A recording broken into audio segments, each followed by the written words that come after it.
Myth number one, domestic violence is rare. Actually, it's not. 1 in 4 women at some point during their lifetime get affected by domestic violence. It could be physical, psychological, sexual violence in their lives. Men also can be victims of domestic violence, but women predominantly make up 97% of domestic violence survivors. Domestic violence happens equally to heterosexual and homosexual relationships. Now, myth number 2, domestic violence is not a serious problem in Malaysia. Battering is the single largest case of injury for women in Malaysia after mugging, automobile accidents, rape combined. Myth number 3, couple counseling is the solution for domestic violence. Actually, the onus is on the batterer and not the victim. So we always say they must be separated, because when you go to counseling, the man will always be there and staring at her, and she'll be trembling and she wouldn't answer anything, and she'll just nod her head. So we recommend that they stay separately and get counseling. Okay. Now remember, I have said predominantly domestic violence is about fear. It's about power and control. So when someone is in fear, counseling does not help when both of them are together. Okay. Myth number 4, victims of abuse are crazy, and if they choose to stay in an abusive relationship, there are so many reasons why women stay in the relationship. It's not easy for the wife just to leave. She has to think about the future of her children. She must think whether she has enough finances to run the household. Maybe she'll be very scared the husband will come and take away the children. She's not ready to leave the relationship. So only when she is, that she will do the right thing. So, when people hear about, she's been affected, come on, get out. No, she will do when she is in a position to do. Okay, so she's not crazy. Myth number 5, middle class women don't get battered as frequently as poor women. Now, domestic violence cuts across all status. I've seen, in my practice of 15 years in women's aid, women who come from the rich category, the middle income, and the poor have been abused, and they have come forward and sought help. Okay. The next myth is people who are religious do not batter and are not victims of battering. Oh no, that's a wrong thing to say.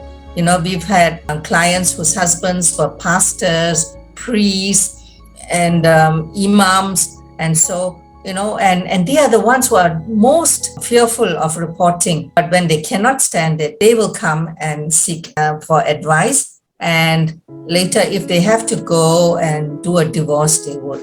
Now, batterers are violent in all their relationships. Actually, no, batterers do not abuse their bosses, their colleagues, siblings, but they target only the wife all the time, right? And so you can't say batterers are violent in all their relationships. Myth number 8, when batterers are violent, it's because they lost their temper and not because they meant to hurt their partner. Now, batterers, something triggers them. And so it's not like, you say something and they whack you. No, something in them stirs them up.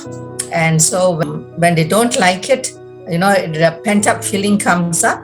And then when they really hit them, then they start abusing. Okay, right? Myth number 9, drinking or drug abuse causes battering. Domestic violence only affects adults in the household. Actually, it's not only the wife, it's also the children.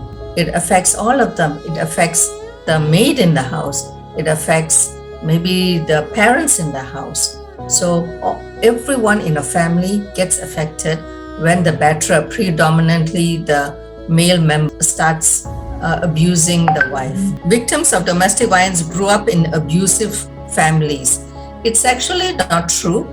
It's the abuser who grew up in violent families. Lots of victims come from very loving families, and then, and this is something new to them, and it surprises them.